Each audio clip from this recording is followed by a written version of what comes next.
Great to see everyone today for our next session for this fall 2024 bucket courses. My name is Sarah Smith. I work for Grinnell College in the Office of Community Partnerships Planning and Research. And I have the honor of partnering with the CEC to bring these bucket courses to you all every single week. So a few reminders before we begin. Please silence your cell phone. If you have a T-coil, please turn it on. If time allows for questions, I actually haven't asked you that, John. We'll bring around the microphone. And so please make sure we speak into the microphone so everyone can hear each other. After the program, then, a gentle reminder, if you could help put away chairs, that would be great as well. Before we get started, I wanted to just draw your attention to a couple of free exhibitions, 2 free exhibitions that are now here in Grinnell. The first one actually is set up here at Drake Community Library. It's titled Patient No More, People with Disabilities Securing Civil Rights. Interesting enough, too, our topic next week for bucket courses will be on that exhibition and this topic. So if you have a chance this upcoming week to go and look at the exhibition, it's in the middle of the library here.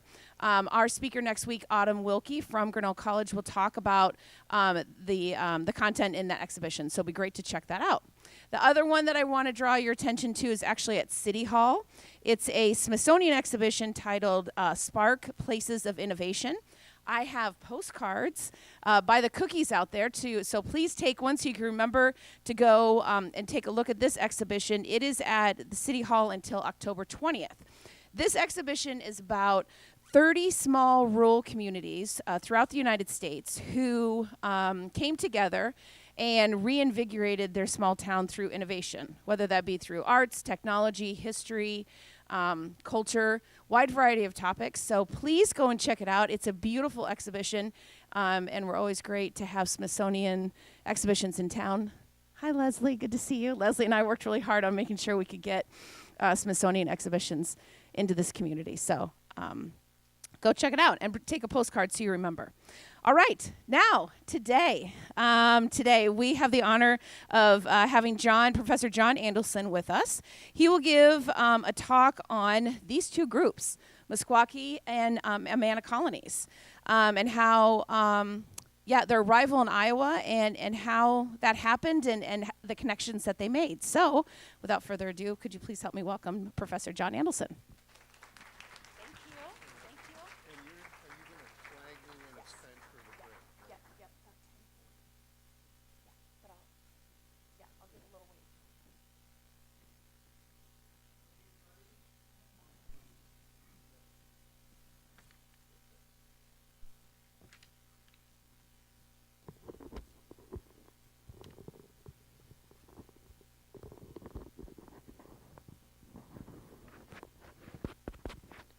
How's that? Great. Okay, well, thanks for coming out this morning. Beautiful day. Could have been home finishing off the garden, but you're here instead. Really appreciate it. Thank you, Sarah, for the introduction. And for the next hour or so, I'm going to be talking about these 2 communities, which I've been investigating in the case of Amana since 1971. And in the case of the Meskwaki, since about 1980. So my connection to these 2 communities is of long standing. I know Amana better than I know the Meskwaki, but I know a few things about the Meskwaki, and I want to share some of those with you this morning. This group probably does not need this slide, but just to get you oriented geographically, the 2 communities are located, the Meskwaki settlement in red there, and the Amana blue rectangle. Both of them on the Iowa River, and I've located Grinnell for comparison. So I want to talk about how these 2 communities ended up in Iowa, because neither of them are originally from Iowa. And I want to draw your attention in particular to some really interesting parallels between the 2 stories. There are a lot of differences, but there are also some really interesting parallels which I'll hope to convey to you. Let's begin with the Meskwaki, and I'm going to be toggling back and forth between the two communities, so prepare yourself for that. The Meskwaki, that name means the red earth people, because they believe they were created out of red earth by the Creator. And look how far away they believe that took place. We don't have any written European records of the Meskwaki in this location, so our information about them being there depends on their own oral traditions. A related group, the Sauk, the Yellow Earth people, also were created long ago in the same region. The Amana people date the creation of their community to November of 1714 in west central Germany. You can see from the map I've circled the area that was home to most of the people who ended up in Amana. And they called themselves the Community of True Inspiration.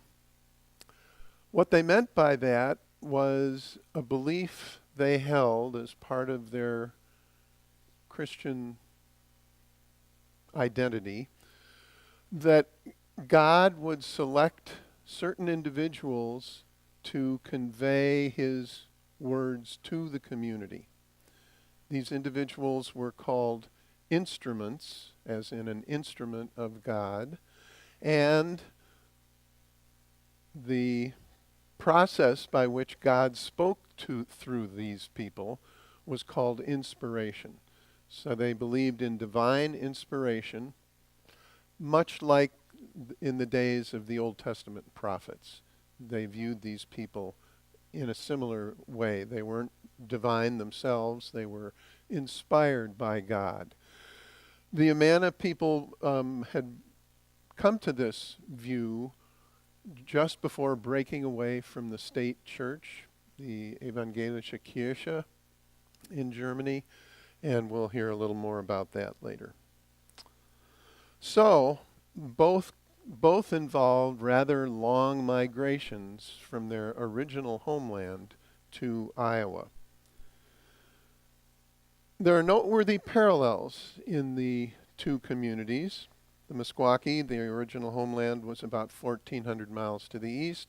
The Amana people, the original homeland, also to the east, just a little farther.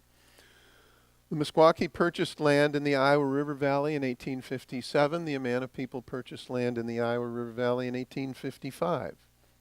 And the two parcels of land were just 38 miles apart. The Meskwaki bought their land collectively. The Amana people bought their land collectively. Religion was central to the lives of both communities. Within a few years, the Meskwaki population at that settlement was between 300 and 400 people. Within a few years, the Amana population had gone up to about 800 people. But both stories are also more complex. For the Meskwaki, their migration occurred in 7 steps over a couple hundred years. During that time, they lived in what became Connecticut, Massachusetts, New York, Ohio, Michigan, and Wisconsin before they got to Iowa. They first came to Iowa around 1735. They bought land in 1857, but they first came to Iowa in the 18th century and lived in several villages and bands scattered across Iowa, but also Illinois and Wisconsin.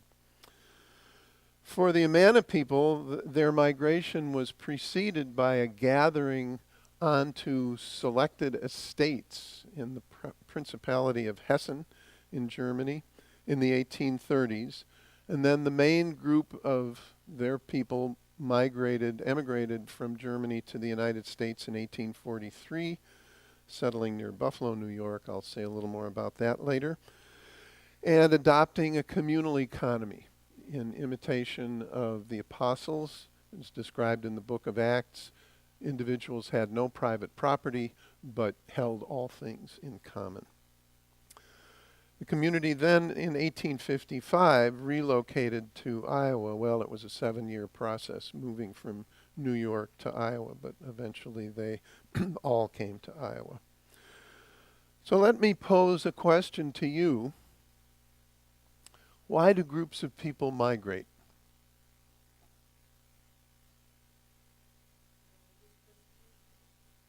Some migrate for religious persecution.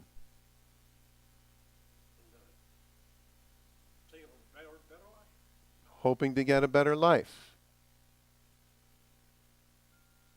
Forgetting a big one, or at least you haven't mentioned it. Violence and force. Well, that's becoming increasingly true. In the case of the Meskwaki, the reason was warfare. They warred with numerous other tribes in the general northeastern portion of the continent. The Ojibwa, the Iroquois, especially the Iroquois, the Potawatomi, whoops, there's a typo there, the Huron, the Illinois, the Dakota, the Ottawa, the Menominee, and also with the French. The Meskwaki had a very troubled relationship with the French, as you will see. The French first encountered them in probably Michigan and called them les renards, the foxes.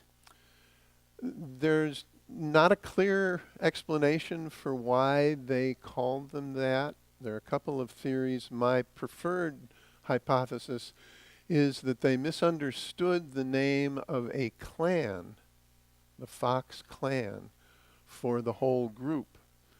And the French weren't too swift on understanding indigenous people's social organization. So that's my hunch, that they called them, they must have said, well, who are you? And maybe the people said, oh, we're foxes.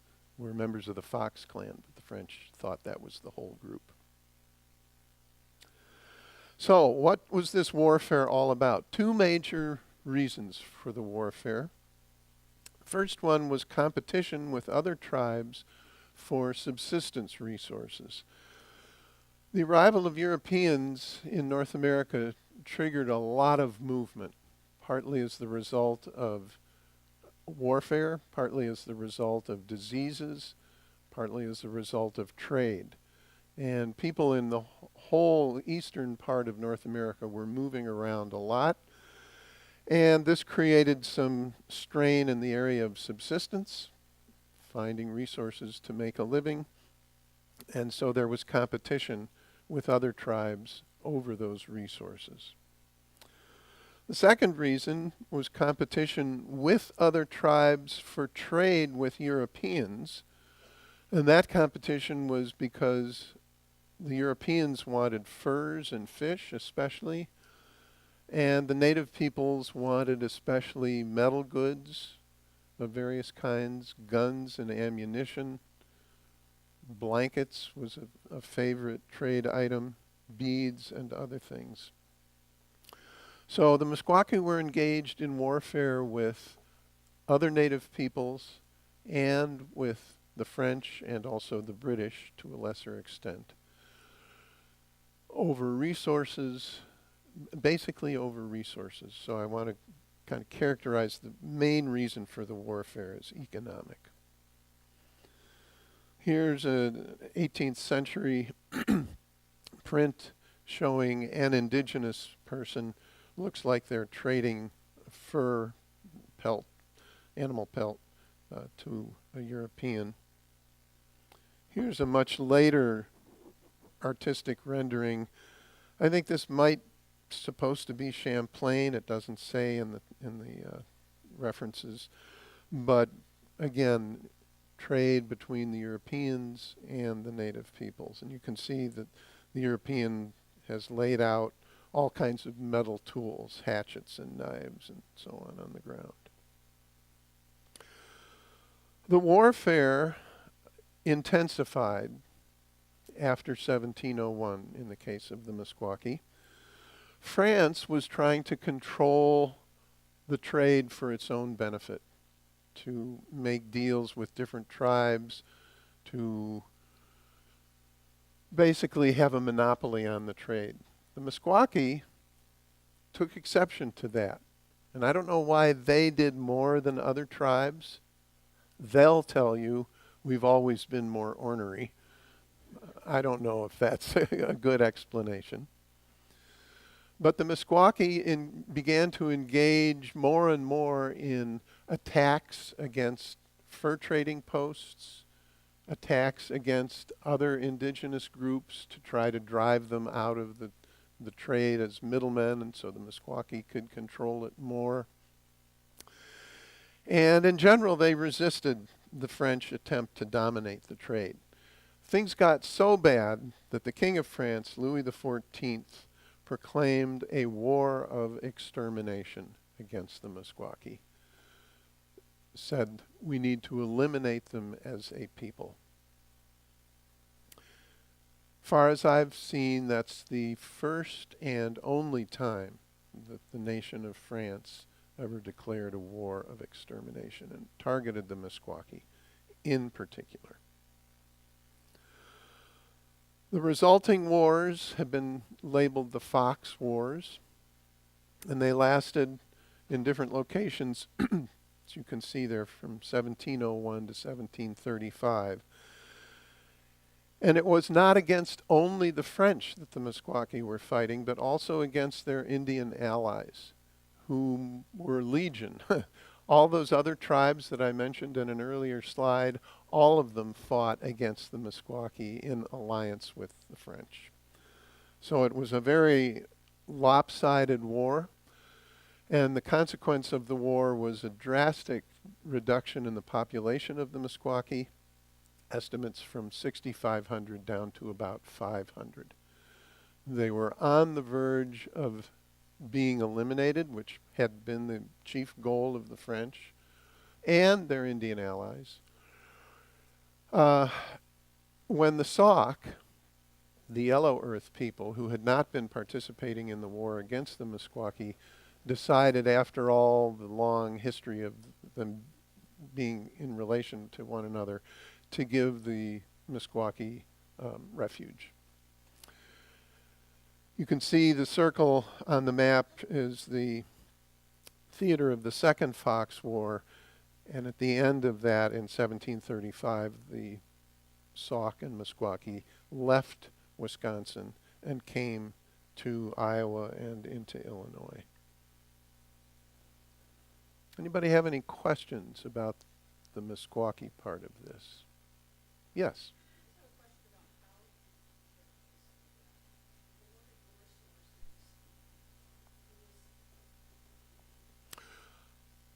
Well, a whole bunch of sources, some books, more primary documents in French traders' accounts and French military accounts, and talking to the Meskwaki to get their oral tradition about it.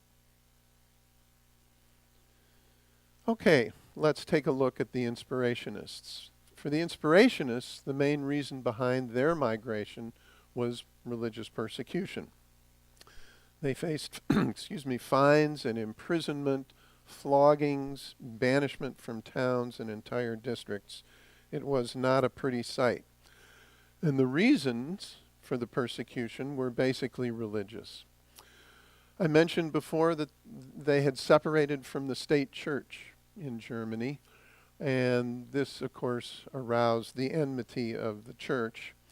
They also rejected ordained clergy, and their church religious worship services were led entirely by lay elders. I mentioned the divinely inspired leaders that they followed. So they had both these divinely inspired leaders, few in number, never more than half a dozen at any given time. And when they were in Amana in Iowa, they only had two. But in addition to those divinely inspired leaders, they were led by church elders, lay elders. They refused to swear oaths. They didn't practice baptism, either infant baptism or adult baptism. And one of the other persecutions that the state inflicted on them, I could have put it on this slide, was forced baptism of their children. They also refused to send their children to state-sponsored schools, so that also aroused the enmity of the government. They refused to serve in the military. They were pacifists, further arousing the enmity of the government. And as if all that wasn't enough, they publicly chastised most of society for sinfulness. So, like the Meskwaki, I'm going to slip into vernacular here for just a second. I rarely do this. But they pissed off a lot of people. And the church and state authorities became increasingly hostile, and persecution increased in the 1820s. Now, I've got to tell you this as an aside. Really interesting parallel to the Meskwaki. The Inspirationists' origins back in 1714 were triggered by a group of French Protestants known as the Camisards. And these French Protestants had been driven out of France in 1685 when none other than King Louis XIV revoked the Edict of Nantes, which had given religious freedoms, some religious freedoms to Protestants. In the midst of his megalomania, he decided in agreement with some of the recommendations of the church to revoke that edict. And so the French Protestants either converted or fled or were killed. And a group from the Cevennes region in southern France came who practiced divine inspiration, came over to Germany and proselytized, and that's where the future leaders of the Amana Church first saw for themselves this phenomenon of divine inspiration. So King Louis XIV, my least favorite king in French history, was responsible both for the travails of the Meskwaki and for ultimately the Amana people. And then there's a footnote to this aside, and that is the ancestors of J.B. Grinnell were French Protestants who were persecuted and fled France after the revocation of the Edict of Nantes. So things all get tied together. Okay, so how did the Inspirationists respond to the persecution they were facing? In the 1830s, as I said at the beginning, they began to gather onto leased estates in the province of Hessen, where they were more tolerated than in many other parts of Germany. But this didn't last for very long, and the intolerance eventually grew there within 10 years or so. And the local authorities prohibited further ingathering of the Inspirationists. They had been living in scattered congregations around west central Germany. I forgot to mention that. So there was this process of gathering onto the estates where they thought they would be safe from persecution. That was only true for a little while.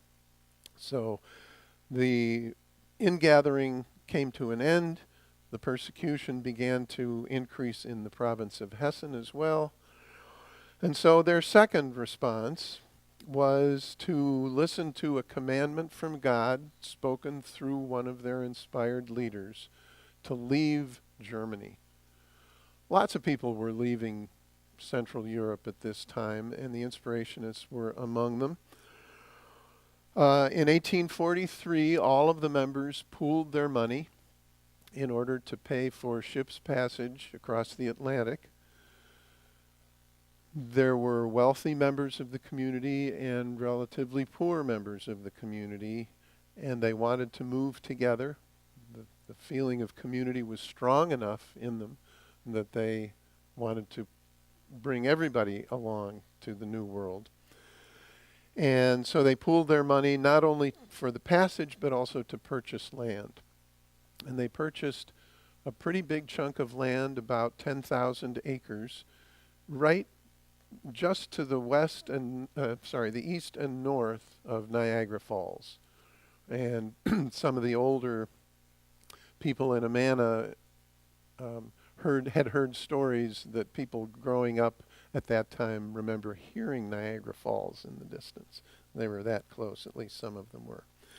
They established a religious corporation under the laws of New York State. It was not a business corporation, but a religious corporation that they called the Ebenezer Society. Ebenezer is a name they took from the Bible. It was a stone that was set up marking the Israelites' progress through the wilderness.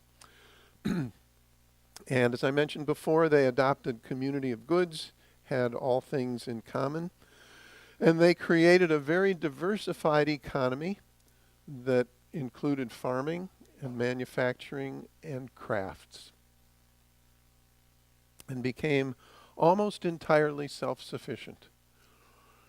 The records I was able to examine indicated that they, in the area of food, they purchased 3 things from the outside: coffee, tea, and sugar. Everything else they provided from their own land. Okay, back to the Meskwaki. The Meskwaki and Sauk arrived in Iowa, as I'd mentioned, in about 1735. But Iowa wasn't empty.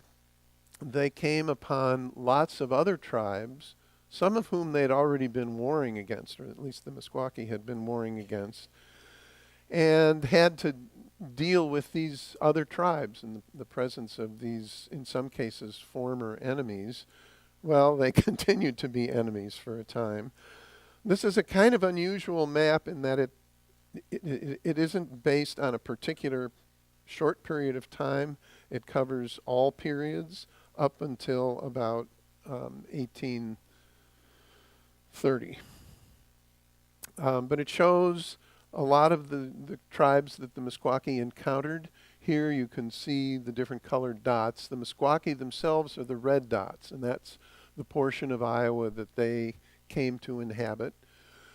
But you can see up in the northwest part of the state, the Dakota, the Ho-Chunk off to the northeast, the Iowa, mostly at that point in the southwestern part of the state of Iowa. The Iowa had been living across the state, but they were one of the groups that the Meskwaki pushed farther west. Of course, they gave their tribal name to the state. The Omaha along the Missouri River in the western part of Iowa, the Potawatomi and the Sauk, and so forth. So they came to Iowa, and what did they find? They found a pretty good place. The rivers teeming with fish, the forests full of game. I should have said the forest and the prairie, because as you know, 80% of Iowa was prairie in the 1700s. The bottomlands offered fertile soil for their crops, and it was a very good place to make a living. Now, Europe claimed these lands. After 1682, the French claimed them as part of New France. But then the French king needed some money and sold the land west of the Mississippi River to Spain, and Spain held it for almost 40 years.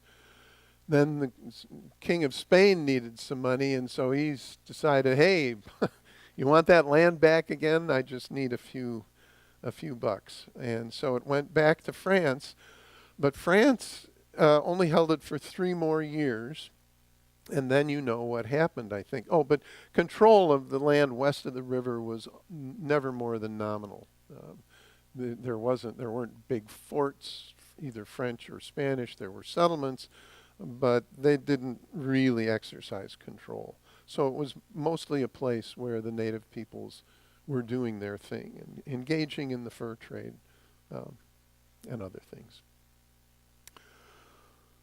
We know it as the Louisiana Purchase. To the French, it was La Vente de la Louisiane, the sale of Louisiana, in 1803 to the United States government for $15 million, 828,000 square miles, virtually doubled the size of the federal land base. Included all or part of 15 future states. I'm guessing you've all seen a map something like this of U.S. westward expansion from the 13 original colonies along the eastern seaboard, west over the Appalachian Mountains into Kentucky, Tennessee, Ohio, and it shows the dates of statehood for those in purple.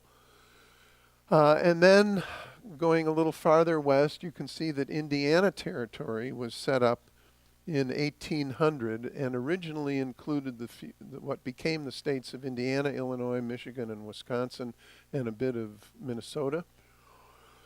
And the federal government was, of course, interested in expanding its control toward the west to continue building this new country. But like the Meskwaki dealing with coming to Iowa, they had to deal with the indigenous people who were already on the land. And the federal government did that through a combination of war and treaties.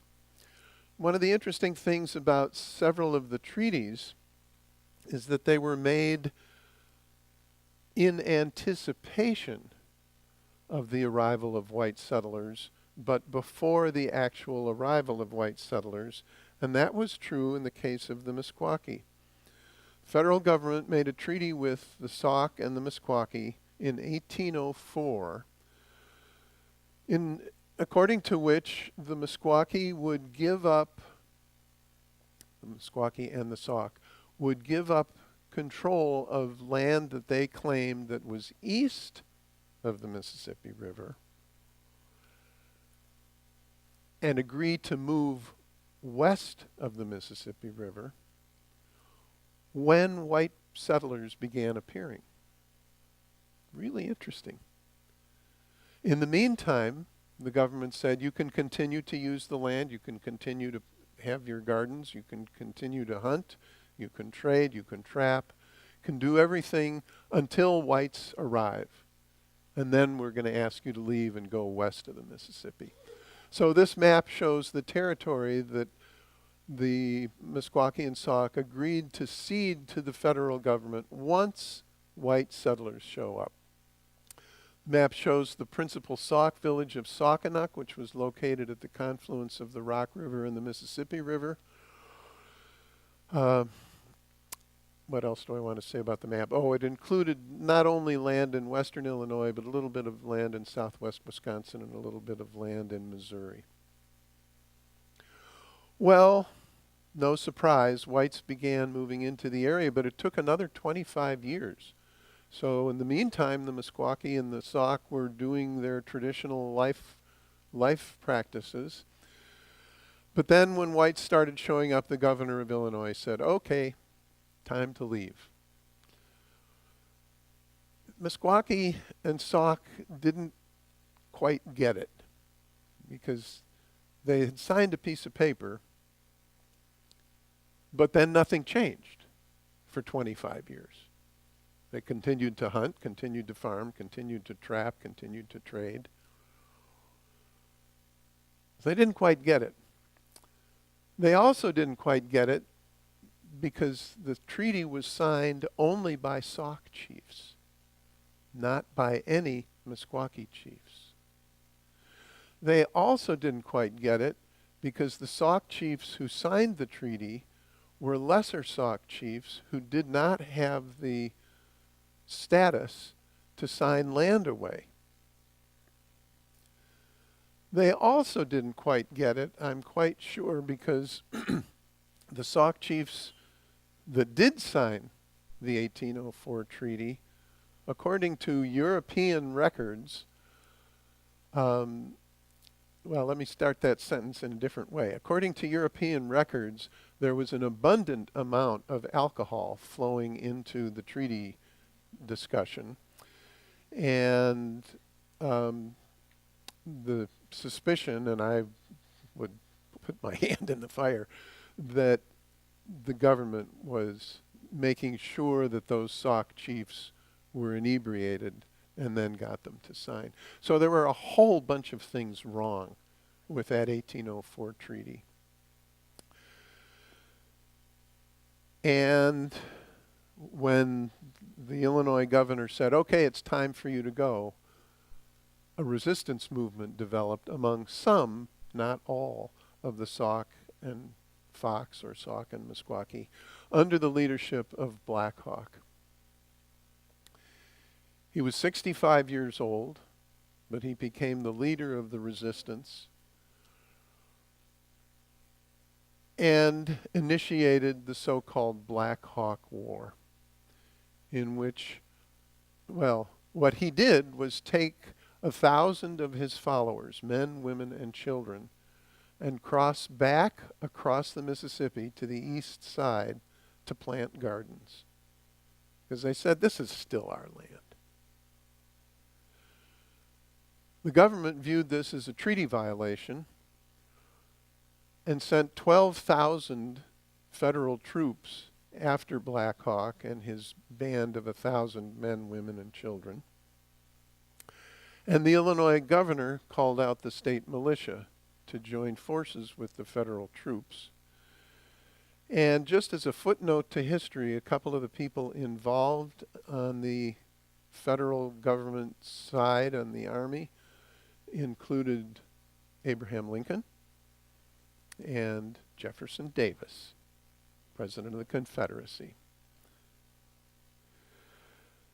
Black Hawk engaged in basically guerrilla warfare and managed to stretch it out for 4 months with 12,000 federal troops and I don't know how many state militia after him. But he kept eluding them. They would come in and have a little skirmish, which the Meskwaki typically won, and the Sauk won. And then they'd take off and flee farther. They went up the Rock River first into Wisconsin and then moved around in Wisconsin and then eventually decided that the federal troops were just getting too numerous and too well armed. So they decided we'd better try to cross back across the Mississippi River and get into Minnesota. And there, as they were doing so, at the Battle of Bad Axe, the federal troops finally caught up with them and cornered them and slaughtered them. And you can see the estimated numbers of loss on both sides there.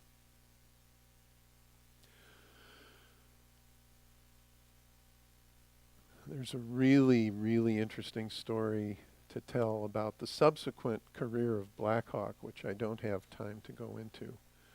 But if you want a very interesting read, I would recommend the autobiography of Black Hawk.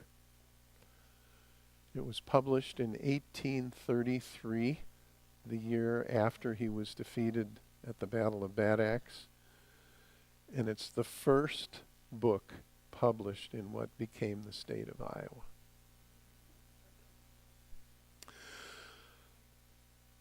Are you giving me the signal? Okay, I think it's time for a break, right? Okay, great. Yeah, let's take a break. About 10 minutes. You will know it is time to start when you hear Barb ring the bell. So please take a break. Refreshments out in the hall, and we'll gather back in about 10 minutes. Awesome presentation. Thank you so much, Jon. Look forward to hearing more history. We'll turn it back over to you.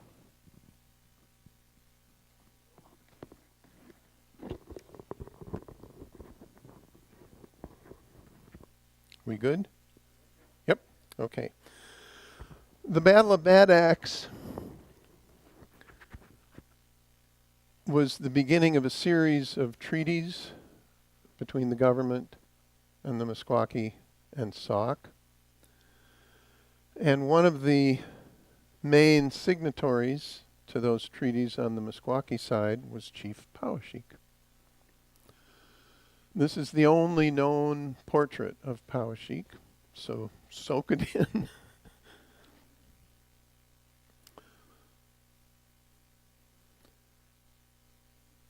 I'll show you a map of these various land cession treaties in just a minute, but I wanted to dwell on Powashik because, well, we're in Powashik County. And he could see the writing on the wall.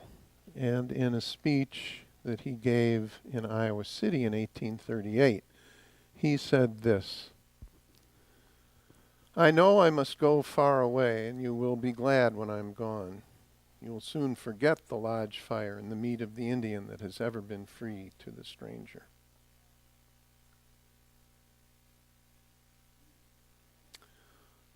Okay, so on the premise that the native peoples were not making thorough use of the land, and that white people would make better use of the land, the government initiated this series of treaties to take over the land.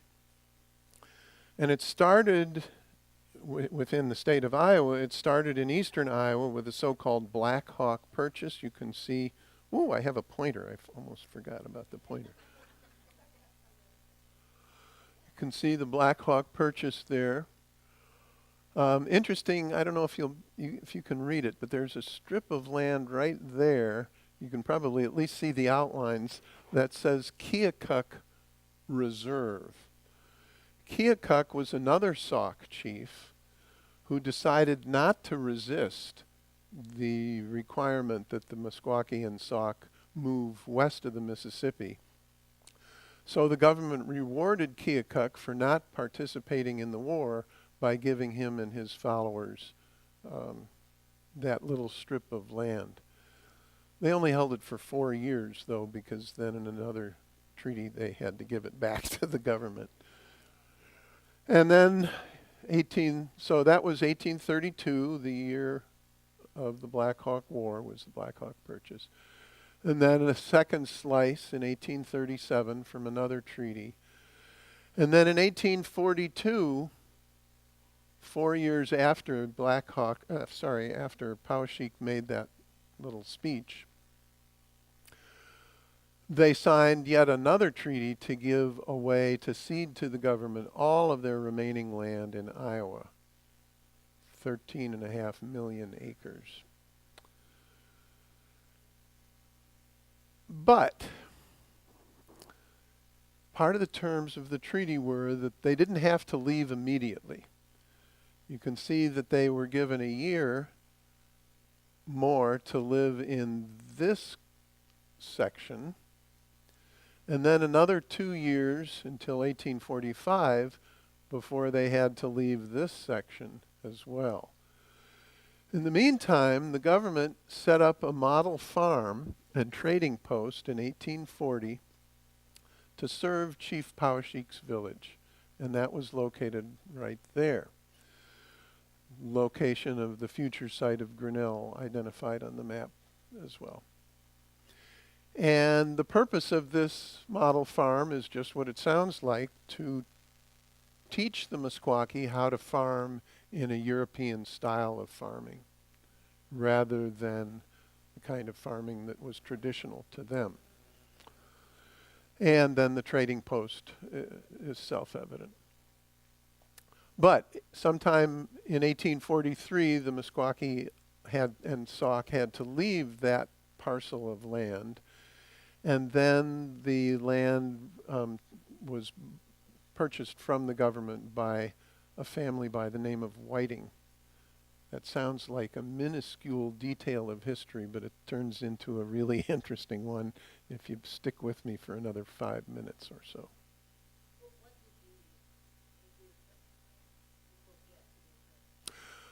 In return, the government paid a lump sum of money to the tribes.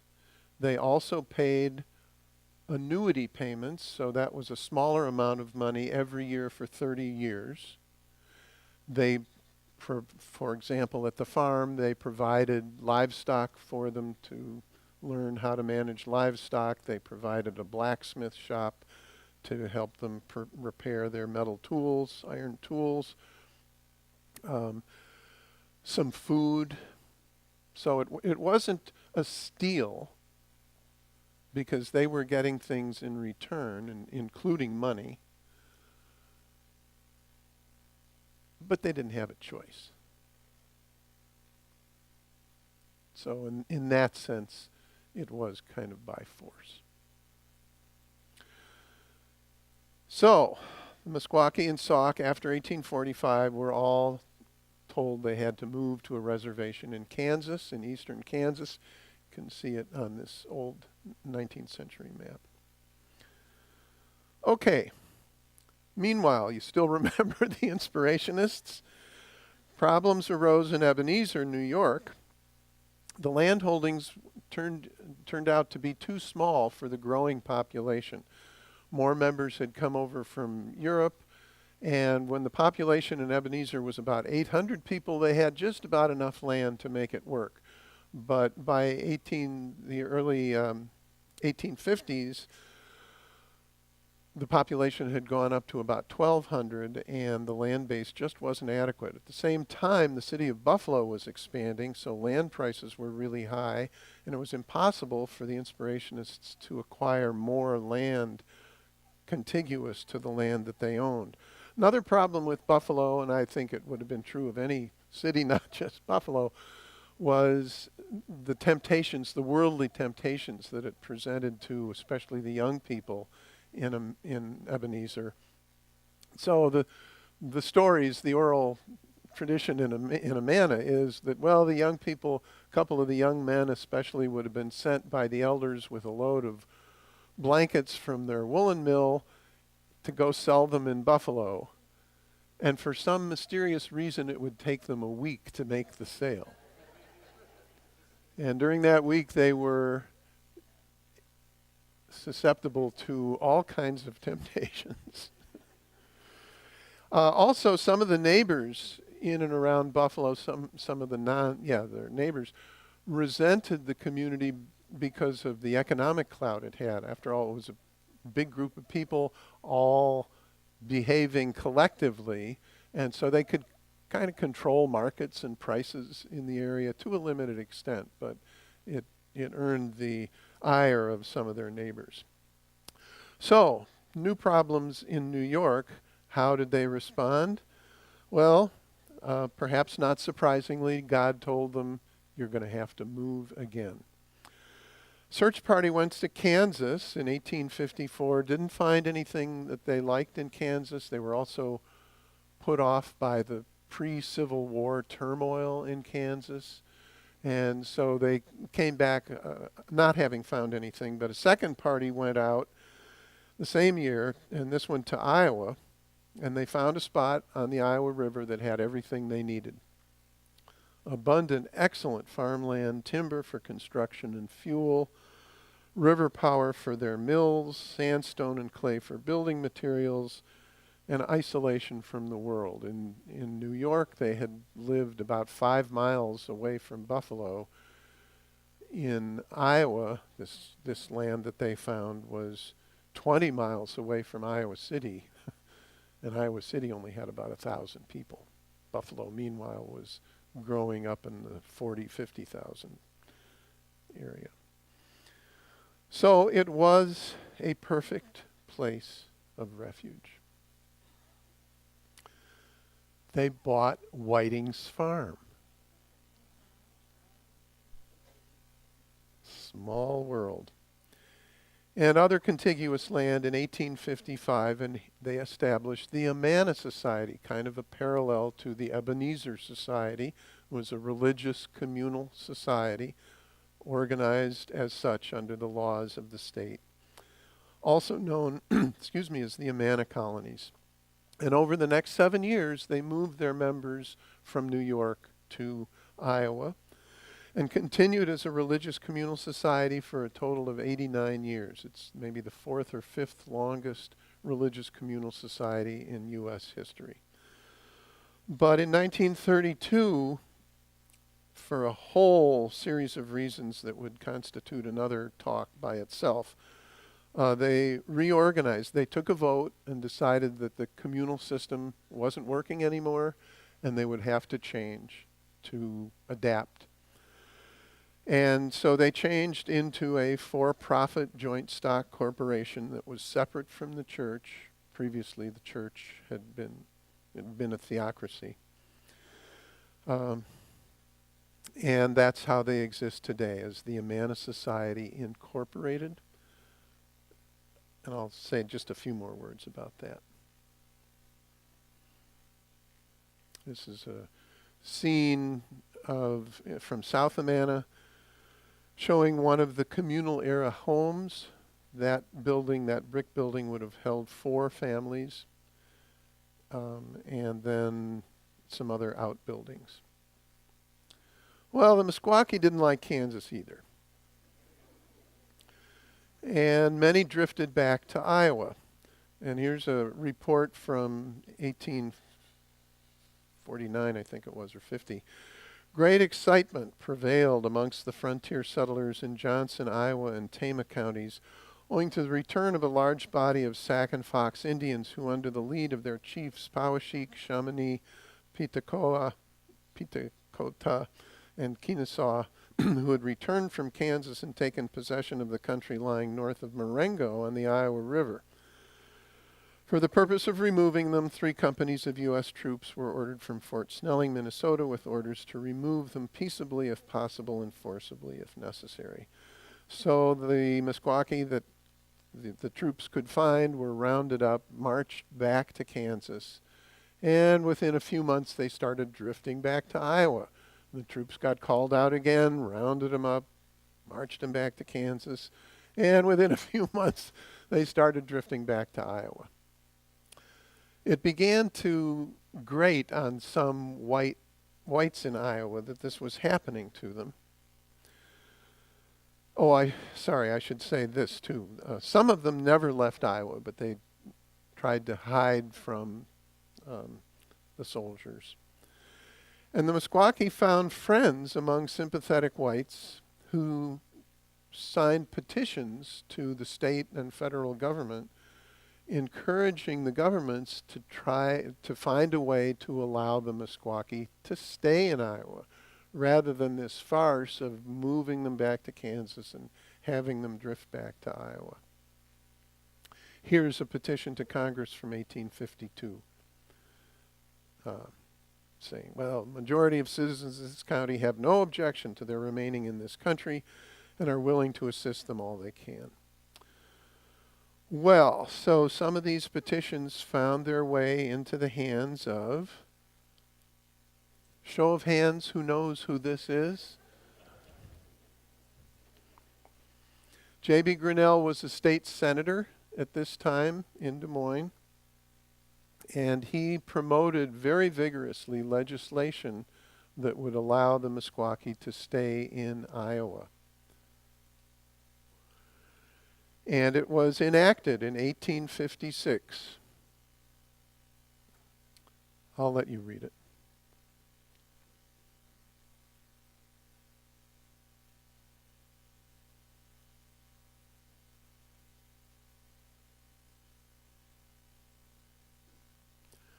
Why did Grinnell get involved?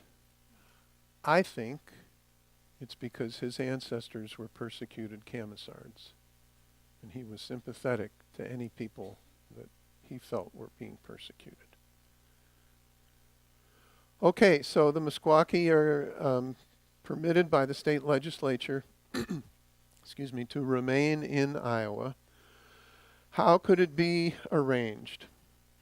We actually don't have any documentary evidence about this yet. Maybe something will emerge.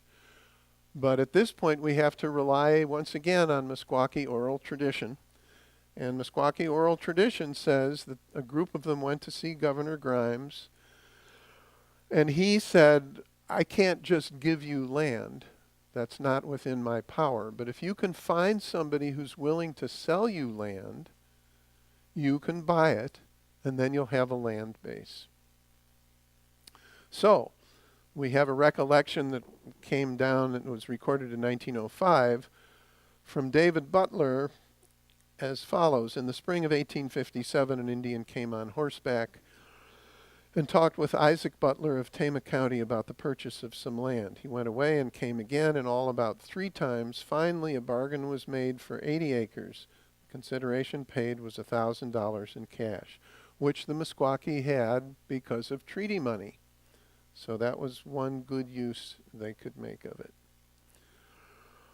The government allowed them then to buy these 80 acres, and it became private property, not a reservation. Meskwaki are very particular about this.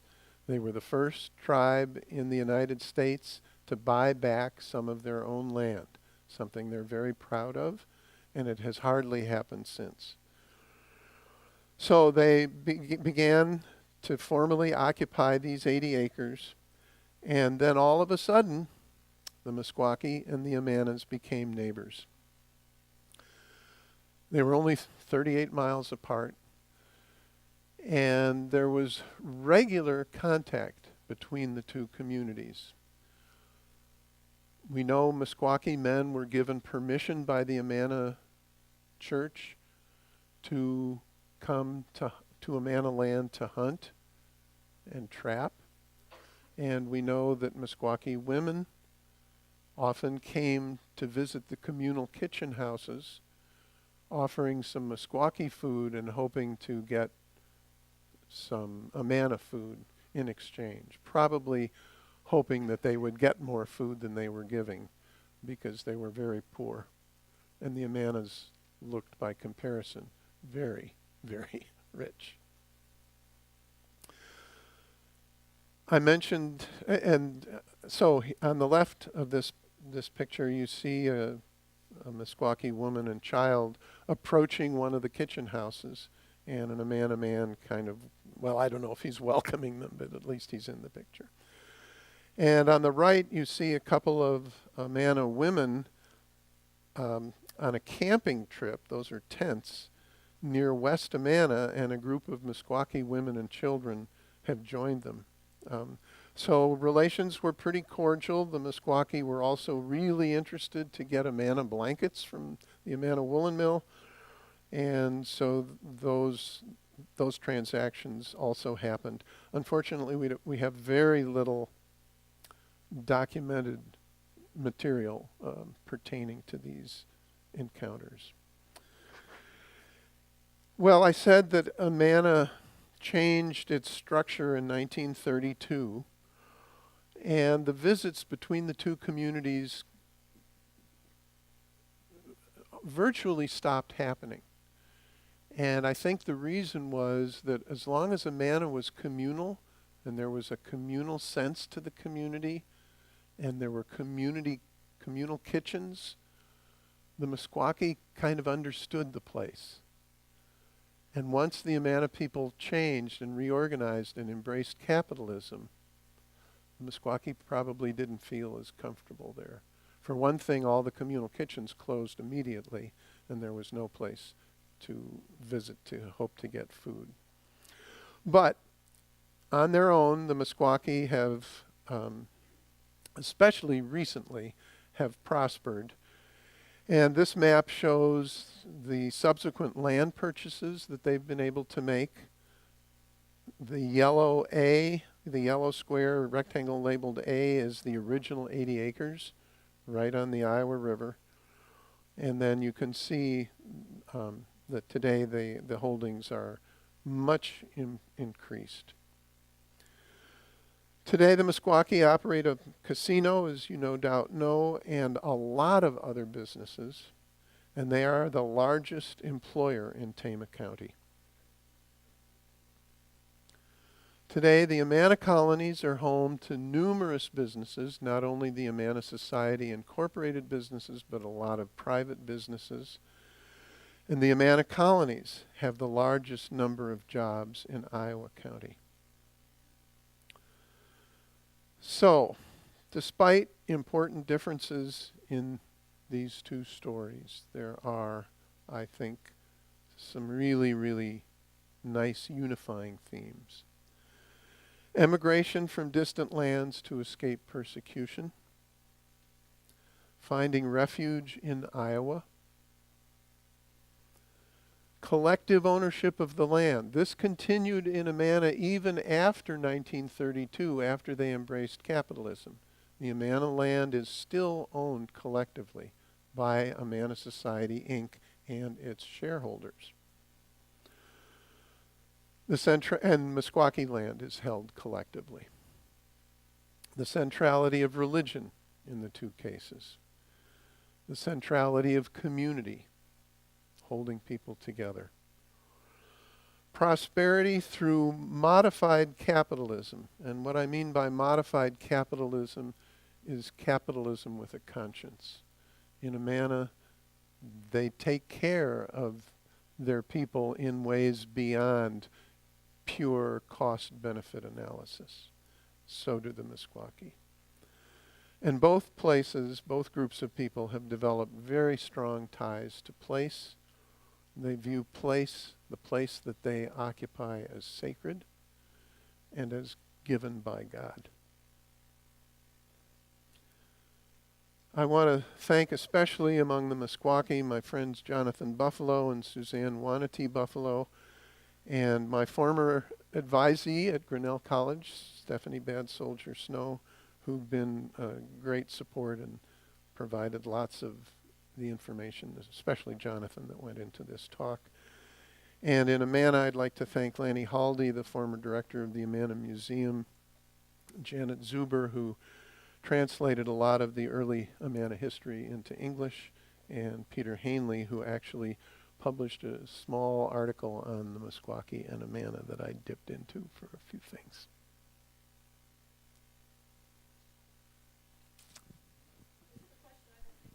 Can I bring? Microphone. I just had a question about whether you know about language, both in Amana and as well as with Meskwaki, if they retained or tried to reintroduce original language, German and whatever Meskwaki language there was? In the case of Amana, before the change, everybody learned English, but they also, German was the chief language. It was the language of all the church services. It wasn't necessarily the language of business because they were dealing a lot with outsiders, and so they needed English. So everybody was at least passable in English before 1932. After 1932, the schools switched to almost completely English, but people who already knew German, of course, didn't forget it. And so all the church services, when I was living in Amana in two different periods for about 2 years, I would go to church all the time, and the church services were all in German still. That was in the 70s and 80s. As the older generation has died, the amount of German that you hear is much less.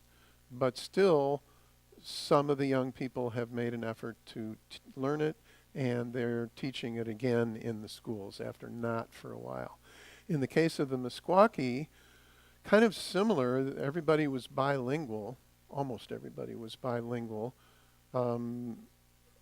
Up until 1950 or so, you would hear Meskwaki more than English at the settlement. And then there began, as acculturation proceeded, they lost, more and more of them lost a knowledge of Meskwaki. But in the last 15 years, they've reintroduced it in the schools, and so they're making a bigger push to get more and more of the young people speaking it. Yes? Can you say more about the Meskwaki religion? Is there a label that you could give it? I hate to answer your question this way, which is an obvious question, but I feel it's not my place to talk about Meskwaki religion. They believe in a creator, and they believe that the creator visits the community every winter and lives with them during the winter, and during that time they tell special stories that are told only in the winter and that are especially sacred. But more than that, it's not my place.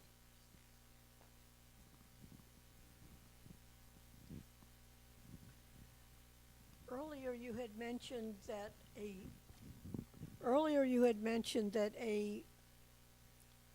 the name Whiting, a Whiting family sold land. The Whiting family acquired land that had been the farm, the government farm, when the Meskwaki left. And then the Whiting family sold the land to the Amana people. Okay, I'm curious because for several years, we attended church in the town of Whiting, northwest Iowa, right below Sioux City. Oh, And we weren't there long enough. I didn't get a good sense of history. Mm-hmm. It's a farming community. I'm just wondering if you know of any connection. Interesting. I hadn't heard of the town, and I don't know of any connection. Jonathan, question in the back. Could you repeat the question? They're not hearing it. You in the bet. back. Okay, that was a question about whether there's was a connection between the Whiting family that occupied land after the Meskwaki left and then sold that land to the Amana people. A connection between that family and the town of Whiting in northwest Iowa, and I don't know of any connection.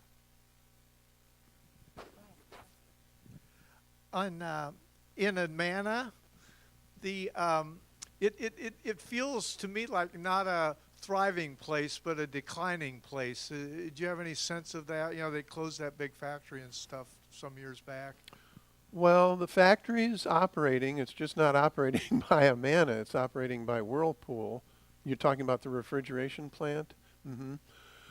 I wouldn't say it's declining. The population is holding steady. There's no unemployment. There are a lot of community businesses. They were hit hard by the COVID pandemic, but a lot of places were hit hard. But the places that depended on tourism were hit especially hard.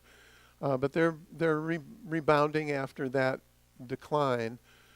And I don't pick up on a sense of decline in the community.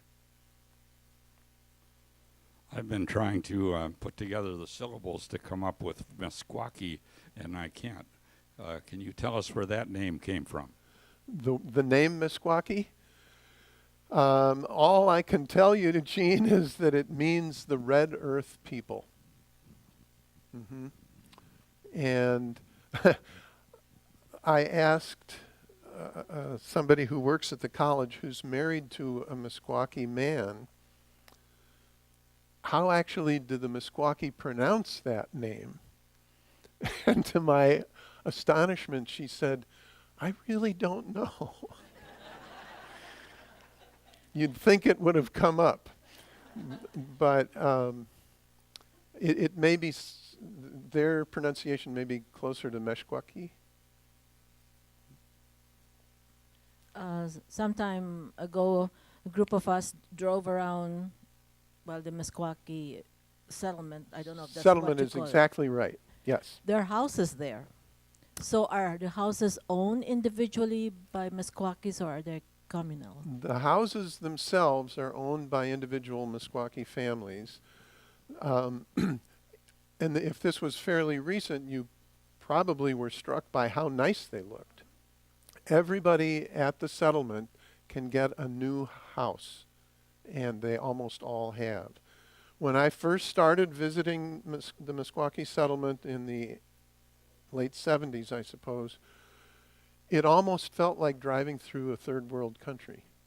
The poverty was pretty apparent. And today it doesn't feel like that to me. Most of the homes are new. Everybody's driving a late model car or truck. There are satellite dishes in a lot of the yards. There's signs of prosperity in every direction. And a lot of it is, there's no longer any treaty money involved. That long ago expired. But the casino money is a big source of income. And as I mentioned just in passing, there are a lot of businesses that are operating there. So there's a lot of revenue coming in. So I would say both the Meskwaki settlement and the Amana Colonies are fairly prosperous in this current time. Jonathan, I understand that there's a Meskwaki museum. There is a Meskwaki How do you museum. get to it? Yes, it's located in a building near the tribal center. It's open to the public. You're welcome. It's free. And Jonathan Buffalo, my main consultant, holds forth there. And somebody at the break was telling me they had a 2-hour conversation. That's Jonathan. Totally Jonathan. I usually go and have 2-hour conversations. So he's happy to talk to anybody who visits. The museum was put together with the help of people at the University of Iowa, and it's excellent little museum. Tells some of what I covered is covered in the museum. And the other interesting thing in the museum that I really like to share with Grinnell audiences is that there are 2 photographs of J.B. Grinnell. The only white guy who's in the museum with 2 photographs, and that's because of the help he gave them to move, to be permitted to buy land here. Approximately how many acres does the Indian tribe own now? Approximately 8,000. So they've done quite well. Anytime they had money and there was land, contiguous land available, they'd try to get it. And so that map that I showed you showed the different purchases at different times. And they're, well, it's another sign of their prosperity. I'm curious, we treated the Native Americans so poorly, but we've taken their names for all over the country for our towns and our counties, and do you have any insight into that? Not really, except it's an observation I've made too. About 30 of the county names in Iowa out of 99 have some reference to Native Americans, either leaders or some other thing, or taking the native name and continuing it on. And I was talking to somebody about this during the break. What do we make of the fact that we name Poweshiek County after Chief Poweshiek? Was that a sign of honoring him?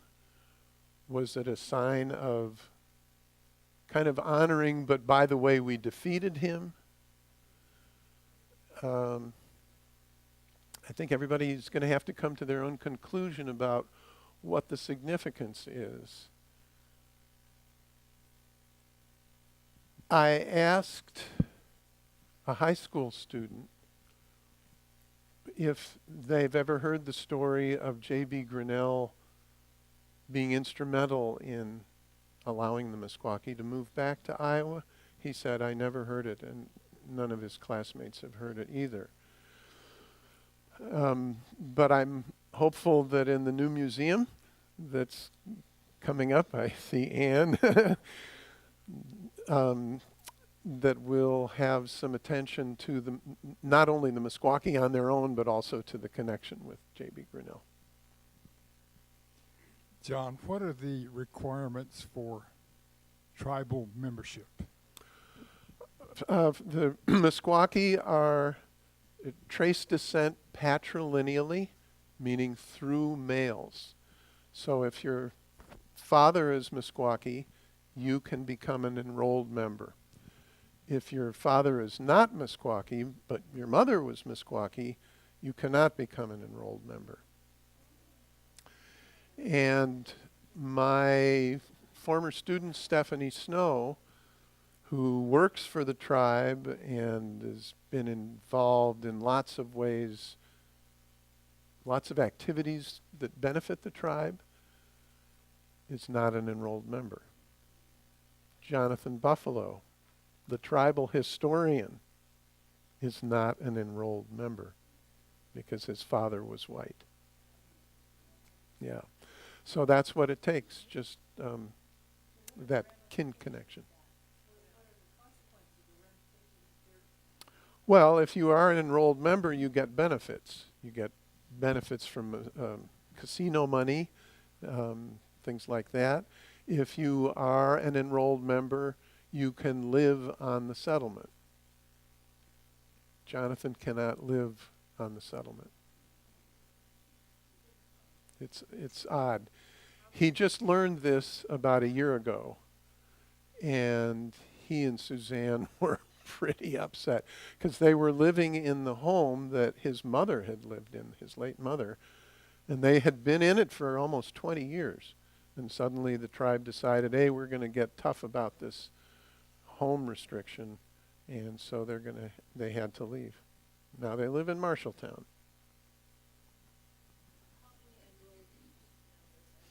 That's a good question. I'm afraid I don't have the answer. I would guess it's about 1,000 or so. Oh, somebody new? Oh yeah, how many enrolled members in the tribe? And I don't know for sure, but I'm guessing it's about 1,000. There's some. Do you have the mic? Yep. Okay. Is there a difference the way the government treats the reservations and the settlement over by Tama? Not many anymore. Though there was, at the end of the 19th century, a really important and big difference when in 1887 Congress passed something called the Dawes Act. The Dawes Act was intended to promote the acculturation of native peoples.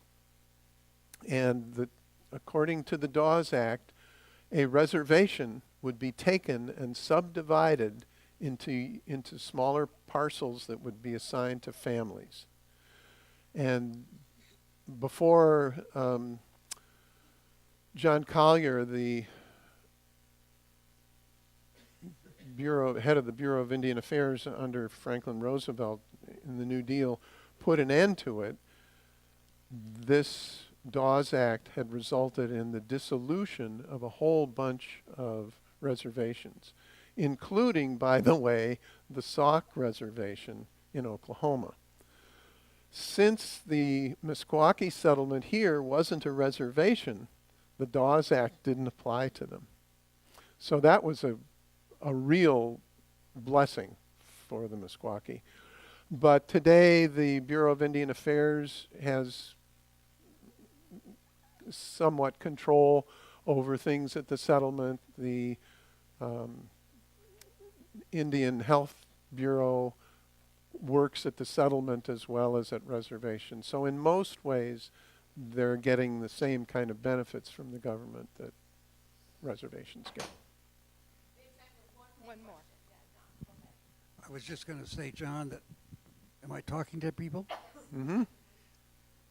First of all, thank you for all of this. That's been terrific. Thank you. I just want to say that I used to live in Kansas near, and I moved to Iowa, and I made the right move. The Amana people and the Meskwaki would agree with you. Thanks, everybody. Yeah.